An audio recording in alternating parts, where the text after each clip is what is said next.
नमस्कार, आप देख रहे हैं इलेक्शन कैफे। मैं अश्विनी कुमार सिंह और आज हमारे साथ सुमित सर, बाबा और पुण्येंदु जी, आप सभी का स्वागत है।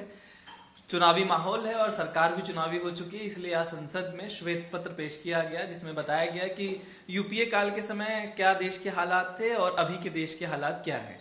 उसके जवाब में विपक्ष ने यानी कांग्रेस ने काला पत्र निकाला है। काला पत्र के जरिए बताने की कोशिश हुई कि इन 10 सालों में क्या क्या गलत हुआ और क्या क्या खिलाफ रहा, जैसे कि ईडी की जांच हो, चाहे महंगाई हो, चाहे सामाजिक भेदभाव हो, इन सब चीजों को काला पत्र में दिखाया गया है। और उनके पत्र में बताया गया है कि देश ने बहुत अच्छा विकास किया है, हमारे समय में कोल जैसे घोटाले नहीं हुए, 2G जैसे घोटाले नहीं हुए, देश की रफ्तार बढ़ चुकी है और भी बातें कही गई जैसे GDP की बात है और 5 ट्रिलियन इकोनॉमी की बात है। हमारे साथ 2 एक्सपर्ट तो हैं ही, आप जानते ही हैं, इनके पास ही आते हैं। आप लोगों को पहला सवाल ये कि देश के हालात बदले हैं, कितने बदले हैं ये तो सबको पता और आपको ही पता है। क्या ये मूव राजनीतिक ज्यादा है इसके बदले कि ये मुद्दों पे बात करने की बजाय राजनीतिक चर्चा ज्यादा है, ये आपको लगता है? देखिए, नो डाउट राजनीति है। चुनाव के 2 महीने पहले व्हाइट पेपर लेके आई सरकार, बीते 10 साल में लेकर नहीं आई थी। अगर 2004 से 14 का काम ही गिनाना था तो कभी भी लेके आ सकते थे। आप 24 में फरवरी के महीने में लेकर आखिरी सत्र के आखिरी दिन लेकर आ रहे हैं, तो राजनीतिक तौर है, इसमें तो कोई शक ही नहीं है। और सरकार भी इसको छुपा नहीं रही है, ये नहीं कह रही कि हम राजनीति नहीं कर रहे हैं, वो खुलकर कह रही है कि अगर हम जब 14 में आए थे, पहला पन्ने पे पहले पैराग्राफ में लिखा हुआ है सरकार के व्हाइट पेपर में कि हम जब 14 में आए तो हमसे कहा गया देश की माली हालत पर व्हाइट पेपर लिखकर आइए। मतलब अगर हम उस वक्त व्हाइट पेपर लेके आ जाते और ये दिखाते कि देश की स्थिति जो है, आर्थिक स्थिति बहुत ही ग्रिम है, बहुत ही वीक है, बहुत ही कमजोर है, तो तमाम इन्वेस्टर्स जिनको हम ल्योर करना चाहते थे, जिनको हम लाना चाहते थे, वो हिंदुस्तान से भाग जाते और हमारी विकट स्थिति पैदा हो जाती। तो हमने जानबूझकर उस वक्त लेके नहीं आया, लेकिन अब हम जब देश का विकास का पहिया दौड़ रहा है और देश बहुत अच्छा चल रहा है, तो ये वक्त है दिखाने का। तो ये सरकार का तर्क है पूरी तरीके से। मनमोहन सिंह जो कि देश दुनिया के बड़े इकोनॉमिस्ट थे, उनको घेरने की कोशिश है। एक पॉइंट और बोलता हूं, फिर अपनी कमेंट के बाद बाबा बात करेंगे और आप लोग बात करना। हमको ये नहीं बोलना चाहिए कि मोदी सरकार ने अपनी अर्थव्यवस्था के मामले में अपनी लकीर को लंबा दिखाने की कोशिश की है। लंबा दिखाने के लिए उनको तुलना करनी थी, तो तुलना में सामने वाले की लकीर उन्होंने छोटी दिखाई है, जानबूझ के छोटी दिखाई है। ऐसी बहुत सी चीजें हैं जो उस व्हाइट पेपर में आ सकती थी, उस सरकार ने जो की थी, पर उसको छोड़ दिया गया। जो उस सरकार की नाकामियां थी उसको हाईलाइट किया गया है, नो डाउट। तो ये पूरी तरीके से राजनीतिक है और जाहिर तौर पर इसमें कांग्रेस को सफाइयां देनी पड़ेगी। बाबा, इसी में एक चीज ये जोड़ दूं कि आज इसको दुर्भाग्य बोले या सौभाग्य बोले कि आज जिसकी बुराई कर रहे थे, आज उनका संसद में आखिरी था और जहां प्रधानमंत्री जी उनके लिए अच्छी बातें बोल रहे थे और दूसरे सदन में उनके खिलाफ गलत बातें कही जाती, उनकी सरकार के खिलाफ। जी हाँ, आज जो राज्यसभा के जो चुनाव होने वाले हैं फरवरी इसी महीने जो होने वाले हैं, उसमें मनमोहन सिंह अब आपको राज्यसभा में नहीं दिखेंगे। 6 बार का उनका लंबा कार्यकाल जो है वो खत्म हो गया है। पिछली बार जो उनको लाया गया था, इस बार जो है उनके स्वास्थ्य को देखते हुए अब उनको वो राज्यसभा में नहीं आ रहे हैं। तो एक बात तो ये हो गई और ढेर सारे मंत्री भी आपको नहीं दिखेंगे, जो उनका भी समाप्त हो गया। लेकिन सबसे बड़ा सवाल है कि आज जिस मनमोहन सिंह के बारे में आपने 2 अच्छी बातें कही, लेकिन शाम होते होते जो आपने श्वेत पत्र लाया, तो उस व्यक्ति को जिसने कि बिगड़ती हुई अर्थव्यवस्था को एक ऊंचाई तक ले गया, वो व्यक्ति जो कि आर्किटेक्ट है आपके मॉडर्न इकोनॉमी का, नरसिम्हा राव के जमाने से बात कर रहा हूं। जब आपको याद है, जब नरसिम्हा राव का कैबिनेट बन रहा था, तो जो लिस्ट भेजी गई थी उसमें वित्त मंत्री का कोटा जो खाली रह गया था, है प्रणब मुद्दा को लग रहा था वो बनेंगे, लेकिन बाद में उसमें मनमोहन सिंह का नाम लिखा गया था, समझ गया। तो उसको आप क्या दिखाना चाह रहे हैं? यूपीए 1 बहुत शानदार काम किया, यूपीए 2 में आप कह सकते हैं ढेर सारे घोटाले हुए, लेकिन वो भी क्वेश्चन मार्क। वो घोटाले जो आपने 2G 3G 4G जो भी गिनवाए हैं, वो कहाँ है? अदालत में ठहरे नहीं वो। तो वो भी एक राजनीतिक बिल्डअप किया गया था उस वक्त, और आज भी एक राजनीतिक बिल्डअप किया गया। मेरा एक छोटा सा सवाल है कि जब आप 370 की बात कर रहे हैं, तो आपको इन सब चीजें करने की क्या जरूरत है? आप अपने 10 साल की इकोनॉमी का गुणगान कर लेते हैं। आपने एक बैड टेस्ट में एक मनमोहन सिंह के सरकार को आपने आंकड़े जो है उसको आप 2 तरह से इंटरप्रेट कर सकते हैं जी, ये सब जानते हैं। बिजनेस आप इकोनॉमी के भी आंकड़े, और आप दोनों आंकड़े जानते हैं, तो आप 2 तरह से कर सकते हैं, अच्छा भी दिखा सकते हैं, गलत दिखा सकते हैं, और अपने आंकड़े को बहुत अच्छा दिखा सकते हैं। तो हम उस डिबेट में नहीं पड़ते। जैसा कि सुमित ने भी कहा, ये विशुद्ध जो है राजनीतिक तौर पे किया गया है, लेकिन मेरा सवाल वही है, क्यों किया जा रहा है? क्या 370 तक पहुंचने में कोई दिक्कत है क्या? क्या वो 370 नहीं पहुंच रहे हैं क्या? क्या राम मंदिर का मुद्दा नहीं चल पाया क्या? क्या नीतीश को भी ले आए उसके बाद भी क्या दिक्कत हो रही है? जयंत चौधरी को भी ले आ रहे, क्या दिक्कत हो रही है क्या? कहाँ दिक्कत हो रही है? क्यों कर रहे हैं? सीधे सीधे मैदान में लड़िए, आपके लिए तो मैदान खाली है। दूसरा लड़ने वाला तो आधा मैदान छोड़ के खड़ा है, वो तो अपने गोल पोस्ट पे खड़ा है, वो गोल पोस्ट पे खड़ा है, पूरे फॉरवर्ड बैक। और वो जो है मिड से लेकर फॉरवर्ड है खाली नहीं, है, आपके पास बॉल लेके जानी है, जानी है। यदि गोलकीपर बचा लिया तो बचा लिया, नहीं तो गोल ही है। डी तक ले आया। तो फिर वही सवाल है। तो निश्चित रूप से एक भी मौका जो है बीजेपी और प्रधानमंत्री नहीं छोड़ना चाहती है उस अपने जादुई आंकड़े को छूने के लिए जो उन्होंने पब्लिक में अनाउंस किया है। अब मेरा ओपनिंग कमेंट ये है कि प्रधानमंत्री मोदी को 10 साल मिले हैं और उन्होंने जिस तरह के सपने दिखाए थे 2014 के अपने कैंपेन में, ये सरकार भी समझती है कि वो कहीं उस ढंग से हासिल नहीं हुए हैं। अभी रोजगार के मोर्चे पर, महंगाई के मोर्चे पर ये सरकार उतनी सफल नहीं है जितनी की बातें हो रही हैं। ऐसे में उनके लिए एक तरीका था श्वेत पत्र, वो ये था कि वो दिखाएं कि 10 साल पहले उनको जो इकोनॉमी मिली वो इतनी खस्ता हाल थी, इतनी वो गड्ढे में थी कि अभी तो वो धीरे धीरे वो गड्ढे भर रहे थे। अब वो सपने दिखाना चाहते हैं कि हमने उसको भर लिया है, अब हम उसको और जो हमने उस समय वादे किए थे बड़े बड़े, अब हम उसको वो पूरा करेंगे। तो ये उनकी कहीं ना कहीं एक पॉलिटिकल लाइन है। 2014 में भी तो सपने ही दिखाए थे ना? सपने दिखाए थे। 2014 का चुनावी कैंपेन क्या था? अब सपनों वो का कैंपेन था। सरकार श्वेत पत्र के माध्यम से वो ये बताने की कोशिश करी कि हमें किस तरह की इकोनॉमी मिली, जो वो करप्शन में डूबी हुई इकोनॉमी मिली, जिसमें एनपीए इतना हाई था, जहां पे वो फोन से कॉर्पोरेट्स को लोन मिलते थे, जहां पे करप्शन इतना था, जहां परसेप्शन के लेवल पे लोग इन्वेस्ट नहीं कर रहे थे। तो सरकार ये दिखा रही है कि हमने किसी तरह उसको स्टेबलाइज किया है, हम उसको एक अब बेहतर स्थिति पे ले आए हैं। वो दिखा रहे हैं कि हमने इंफ्रास्ट्रक्चर में कितना इन्वेस्ट किया है। अब ये बाबा जैसे आपने कहा कि, और सुमित सर भी ये कह रहे थे कि जो आंकड़े हैं वो दो तरफा होते हैं। अब उसको आप एब्सोल्यूट नंबर में दिखाओ तो चीजें बड़ी दिखती हैं, परसेंटेज में दिखाओ तो कई बार चीजें छोटी हो जाती हैं। अब एक जैसे अभी हम जिक्र कर रहे थे बातचीत थोड़ी शो के से पहले कि इन्होंने श्वेत पत्र में दिखाया है कि यूपीए 2 के, खासकर यूपीए के 2 के टाइम पे जो इन्फ्लेशन बढ़ा वो डबल डिजिट इन्फ्लेशन था। कांग्रेस ने उसको कैसे दिखाया है कि 2014 में पेट्रोल का दाम क्या था, डीजल 55 रुपए था, अब वो 90 रुपए हो गया है। उस समय पेट्रोल 71 था, वो 97 हो गया है। उस समय 400 कुछ रुपए गैस का, रसोई गैस का दाम था, वो 900 रुपए हो गया है। तो इस तरह से उन्होंने दिखाया कि किस तरह से उस समय दूध 35 रुपए लीटर था, आज वो 60 रुपए लीटर है। तो आंकड़ों को दिखाने के तरीके हैं। हालांकि जनता इसको किस तरह से देखती है, मुझे लगता है रोजगार के मोर्चे पे, महंगाई के मोर्चे पे जनता कहीं ना कहीं फील कर रही है कि हाँ वो चीजें नहीं हासिल हुई हैं। और एक और मोर्चा खड़गे सामने कहा कि पिछले 10 साल में बीजेपी ने कांग्रेस के 411 एमएलए तोड़ दिए। ये बहुत इंपॉर्टेंट बात बोली उन्होंने। उस पर भी आएंगे, लेकिन मैं ये कहना चाह रहा हूँ कि अगर हम आर्थिक स्थिति की बात करें तो जो आप महंगाई की बात कर रहे हैं, पेट्रोल डीजल गैस के दाम बढ़े हैं, पर लोगों की परचेजिंग कैपेसिटी भी बढ़ी है। सरकार का तर्क यही है कि अगर आज की तारीख में 100 रुपये लीटर पेट्रोल हो रहा है तो लोग गाड़ियाँ चलाना बंद नहीं कर रहे हैं। सरकार ने तर्क दिया कि गाड़ियों की बिक्री बढ़ गई है, 2 व्हीलर की भी और 4 व्हीलर की। वो तुलना की पिछली बार उन 10 साल से और अपने 10 सालों में कि हमने किस हद तक 4 व्हीलर और 2 व्हीलर की बिक्री दिखाती है कि लोग बाग पेट्रोल डीजल बढ़ने के बावजूद भी गाड़ियाँ खरीदने से पीछे नहीं हट रहे हैं। वो आंकड़े हैं आपके सामने, वो पूरा चीज़ें देखिए। इसी तरीके से एक और इम्पोर्टेंट चीज़ है इस बारे में, मुझे नहीं पता कि जनता क्या सोचेगी। भाई जिसका आदमी का घर चल रहा है वो उस आदमी पे क्या बीत रही है, वो कैसे खर्चा निकालता है, वो कैसे काम करेगा नहीं पता। पर हमको नहीं भूलना चाहिए कि 80-82 करोड़ घरों में मुफ्त का अनाज पहुंच रहा है। ये जो सरकार की जो फ्री अन्न वाली जो योजना है, प्रधानमंत्री अन्न योजना, जिसमें करीब 35-40 किलो अनाज हर घर में पहुंच जा रहा है। तो इसके जरिए जो आप सुख और जो आप कहते हैं ना कि महंगाई है कि कहाँ से खरीदेंगे, कहाँ से लेकर आएंगे, तो उनको तो मुफ्त का मिल रहा है। उनके लिए महंगाई नहीं हो, महंगाई मेरे लिए, आपके लिए, जो टैक्स पेयर है उसके लिए महंगाई है। जिसके घर में तो उसको टैक्स देना ही नहीं है उसको तो मुफ्त का अनाज मिल रहा है। आटा फ्री है और डेटा फ्री है। डेटा के थ्रू माहौल बन रहा है और आटा के थ्रू पेट भरा हुआ है। तो मैं कह रहा हूँ कि ये स्थितियां सरकार इसीलिए बोल पा रही है कि उसको मनमोहन सिंह से काम नहीं हुआ।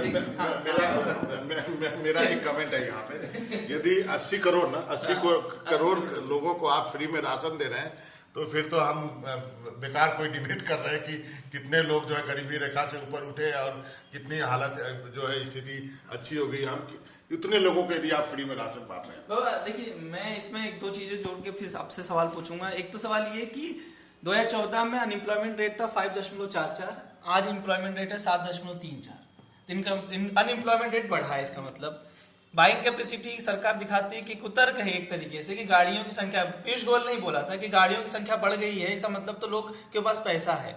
लोगों के पास पैसा होता तो बैंक लोग डिफॉल्टर क्यों होते हैं? जो लोग ईएमआईज नहीं भर पा रहे कोविड के बाद से, उनकी हालत पूछिए कौन क्या है। खाना इसलिए तो दे रहे हैं आप क्योंकि उनके पास पैसा ही नहीं खरीदने के लिए। दूसरी तरीके आप तर्क देते हो कि 25 करोड़ लोगों को हम गरीबी रेखा से बाहर ले आए, तो जब 80 करोड़ को तो आप खाना ही दे रहे हो, तो 25 कौन है वो जिसको निकाल के लेके आए? क्या पूरा 140 करोड़ जनता ही गरीबी में थी हमारी? तो आंकड़ों के हेरफेर से होता है। सवाल ये है सर कि पॉलिटिकली इसको थोड़ा सा देखा जाए कि कैग की रिपोर्ट आती थी जिसमें 2G से लेकर तमाम मुद्दे आए, ठीक है। फिर जो कैग जो थे उनको अच्छे से मलाईदार पोस्ट भी मिले, बाद में सब जानते हैं, और कुछ नहीं निकला, आखिर में केस खत्म। लेकिन उस चक्कर में कई नेताओं के राजनीतिक करियर खत्म हो गए। डीएमके में ए राजा की जो करियर खत्म हुआ है तो शायद सभी जो जानते होंगे।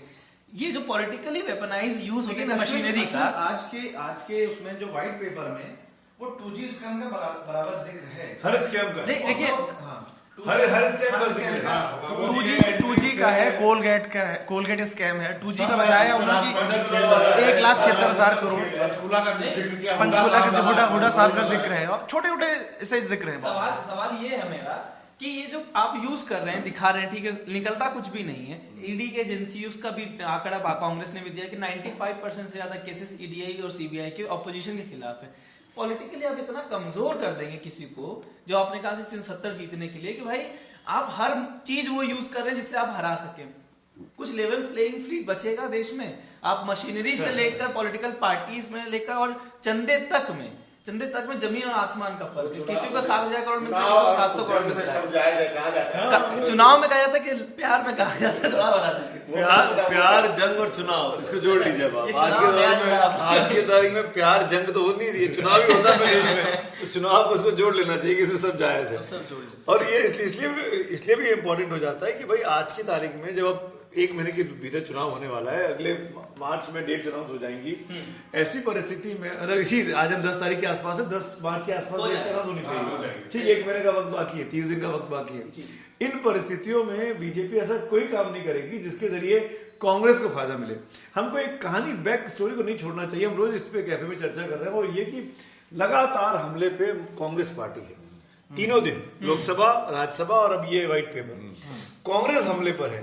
विपक्ष की जो दूसरी पार्टी है उन पर हमला नहीं हो रहा है, उनको छोड़ा गया, उनको ल्योर किया जा रहा है। नीतीश कुमार को लेके चले गए, जयंत चौधरी को डोरे डाले जा रहे हैं। अब मुझे तो मैंने कल भी कहा, मैं फिर बोलता हूँ, मुझे लगता है कि महाराष्ट्र में एक ना एक चीज टूटेगी अभी। चाहे शरद पवार टूटे, चाहे उद्धव ठाकरे टूटे, ये अभी चुनाव दूर है। ये ल्योर करने की प्रक्रिया अभी चल रही है। तो कांग्रेस को इतना खराब दिखा दो, इतना गंदा दिखा। देखिए ना, पीएम के भाषण में नेहरू का नाम था, इंदिरा गांधी का नाम था, राहुल गांधी का नाम था। हाँ, तो उन्होंने अपना विरोधी चुन लिया है कि मेरा विरोधी राहुल गांधी है, मेरा विरोधी सोनिया गांधी है, इनको मैं डिफेम कर दूंगा। और इसके जरिए ही अपनी लकीर को बड़ा दिखा सकते हैं ना, कि उनके 50 सीटें 55 सीटें हैं, उनकी लकीर बड़ी दिखेगी। इसमें कामयाबी मिल रही है। इसमें एक बातचीत जो सुमित ने कहा कि महाराष्ट्र में एक ऑपरेशन होने वाला है, जरूर होने वाला, मेरा भी मानना है। क्योंकि आज एक चैनल के सर्वे में महाराष्ट्र में जो महाविकास आघाड़ी को ज्यादा सीटें दी गई है एनडीए से, तो एक ऑपरेशन, हाँ 26-22, तो एक ऑपरेशन तो वहां बनता है। बिहार में भी आरजेडी को कुछ सीटें दी गई है। और एक बात मत भूलिए, एक जो एलायंस की बात कही उन्होंने, चंद्रबाबू नायडू का नाम भूल गए। अकाली दल तो आएगा ही आएगा, अकाली दल बीजेपी मिलकर चुनाव। चंद्रबाबू नायडू ने कल मीटिंग की, आज मैंने सुना है कि वो जगन मोहन रेड्डी भी, उनकी भी मुलाकात होने वाली बीजेपी के नेताओं से। तो जगन मोहन, देखिए इस सरकार को राज्यसभा में पूरे 5 साल किसने बचाया? जगन मोहन रेड्डी ने, नहीं टीआरएस ने भी, टीआरएस, बीजेपी और जगन मोहन रेड्डी ने। अब यहाँ पे जगन मोहन रेड्डी के साथ दिक्कत है कि लोकसभा राज्यसभा साथ चुनाव होता है, तो वहां पर आप क्या लोकसभा में साथ लड़ोगे और वहां पे क्या खिलाफ लड़ोगे? ये बड़ी दिक्कत हो गई है उसकी। बीजेडी के साथ भी यही दिक्कत है, वहां भी साथ साथ चुनाव होंगे, विधानसभा और लोकसभा, तो वहां भी आपको दिखावे के लिए तो अलग अलग लड़ना ही पड़ेगा।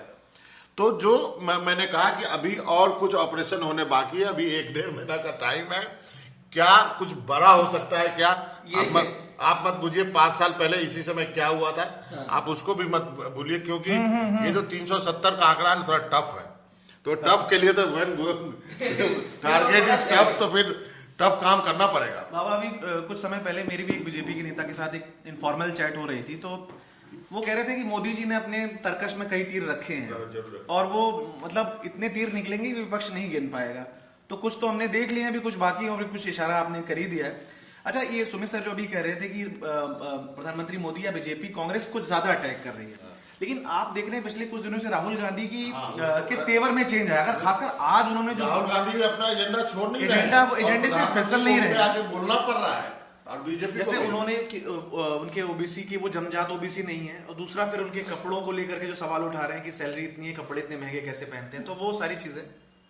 बाबा इसी में एक छोटा सवाल सब कर दीजिए, इसको थोड़ा समेटते हैं जल्दी से।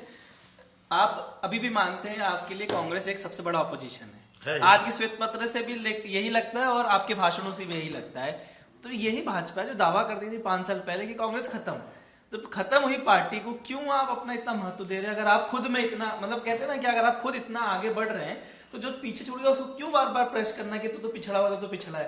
ठीक है, वो पिछड़ा उसको आगे बढ़ाना है, लेकिन आप जो प्रेस कर रहे हो उसको एक तरीके से आप मान चुके थे कि खत्म हो चुकी है, लेकिन आज भी आप उसको वापस से टीज करो, इसका मतलब कि खत्म नहीं हुई। वो आपके लिए सबसे बड़ी चुनौती वही है। बिल्कुल, और राहुल गांधी को आप कितना भी चाहेंगे और कितना भी आप इग्नोर करने की कोशिश करेंगे, आप इग्नोर नहीं कर पाएंगे। जब बात हुई ना, राहुल गांधी ने जिस तरीके से आज जो दोनों बातें बोली हैं प्रधानमंत्री की जाति को लेकर कि ये जन्मजात ओबीसी नहीं है, ये 2000 में बीजेपी की सरकार जब थी गुजरात में, उसने इनके समाज को जाति का ओबीसी का स्टेटस दिया, उसके तहत ही आए तेली थे शायद, गाची तेली, उसको इंक्लूड किया बीजेपी की सरकार ने, तब इनकी जाति को वो मिला है ओबीसी स्टेटस। तो राहुल गांधी का जो ये एजेंडा है सीधे तौर पर प्रधानमंत्री को अटैक करने का और जातिगत जनगणना पर घेरने का, वो लगातार अपनी भारत जोड़ो यात्रा, चाहे 1 हो चाहे भारत जोड़ो न्याय यात्रा 2 हो, दोनों में लगातार जातिगत जनगणना की बात कर रहे हो, जाति पर घेरते आ रहा है। ये जो दूसरी बात राहुल गांधी ने आज उनके कपड़ों को लेकर की कि तनख्वाह 1,60,000 की और 3 लाख का सूट पहनते हैं, 4 लाख का सूट पहनते हैं, कहाँ से खर्चा करते हैं, ये सब चीजें करके वो एक बार फिर वही लाइन ड्रॉ करने की कोशिश कर रहे हैं कि वो बड़े बड़े लोगों के साथ उनकी दोस्ती है, इसलिए वो ऐसा कर रहे हैं।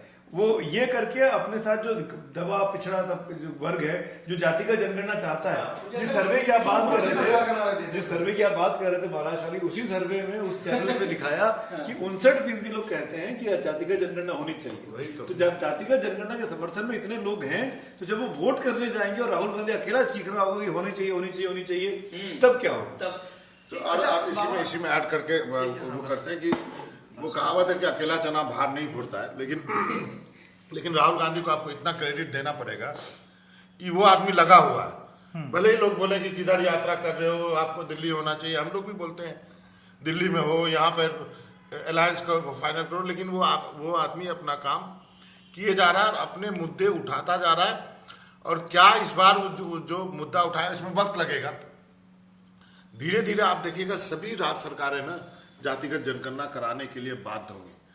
जो ओबीसी का कार्ड है, क्योंकि सारे ओबीसी तो हिंदू हो गए, मतलब एक साइड हो गए, उस वोट बैंक में यदि राहुल गांधी ने सेंध लगा दी अभी नहीं, आने वाले दिनों में, तो बड़ा राजनीतिक उथल पुथल हो सकता है। अच्छा बाबा, जो जैसे ओबीसी की बात करें तो प्रधानमंत्री मोदी का ओबीसी होना बीजेपी के लिए सबसे एक मतलब पावरफुल एक उनके लिए वो है, और 14 और 19 के जो सीएसडीज के आंकड़े उसमें उसकी पुष्टि होती है कि 19 में उनको 44% ओबीसी का वोट मिला। शायद राहुल गांधी उस क्रेडिबिलिटी को टारगेट कर रहे हैं कि वो जमजात ओबीसी नहीं है, वो बीजेपी की सरकार, मतलब इनडायरेक्टली वो कहना चाह रहे हैं कि इनको ओबीसी बनाया गया है। तो वो है, तो बाकी क्लोजिंग कमेंट के लिए मुझे ना इसमें एक लाइन और बोलना चाहता हूँ मैं कि ये राहुल गांधी ने बोल दिया आज मोदी जी को घेरने के लिए, लेकिन मुझे लगता है कि ये बूमरैंग ना कर जाए। हाँ, बीजेपी उसको बहुत तेजी से रिएक्ट कर रही है, रिएक्ट करेगी और बीजेपी यही बोलेगी कि उनकी जाति को तो पहले अधिकार मिलना चाहिए था, आपकी कांग्रेस सरकारों ने तो दिया ही नहीं था, क्योंकि दिया बीजेपी सरकार ने है। तो ये कहकर भी राहुल गांधी को टारगेट किया जाएगा कि अगर ओबीसी स्टेटस मिला तेली कम्युनिटी को तो वो हमने दिया, आप तो 50 साल तक उनको छीन के, उनका अधिकार छीन के बैठे रहे। ये बूमरैंग भी कर सकता है उसको इस तरीके से टारगेट। लेकिन त्रासदी ये है कि आप देखिए कि ओबीसी के सारे चैंपियन जो है ना, सब अपर कास्ट के रखे, वीपी सिंह से लेकर के आप राहुल गांधी, हालांकि उनको फायदा नहीं मिला। तो आपने चर्चा सुनी हो, शायद आपको उम्मीद है हमें कि आपको समझ में आया हो कि किस तरीके की पॉलिटिक्स, कैसे कैसे पॉलिटिक्स हो सकती है। अलग अलग राजनीतिक मुद्दों से लेकर इकोनॉमी के मुद्दे पे भी पॉलिटिक्स होती है, जो श्वेत पत्र के जरिए भाजपा सरकार या मोदी सरकार दिखा रही है। और एक हम कहें कि अपनी पिच पर राहुल गांधी अभी खेल रहे हैं वो चाहते हैं कि बीजेपी उसी पे आए। उम्मीद अब यही लगा सकते हैं कि बीजेपी जाएगी या नहीं जाएगी, वो देखते हैं, कुछ महीनों के बाद पता चली जाएगा कि बीजेपी जा रही है या कांग्रेस उनके पिच पे आ रही है। तो आज की चर्चा में बस इतना ही, कल मिलते हैं किसी और विषय के साथ, तब तक के लिए धन्यवाद। धन्यवाद।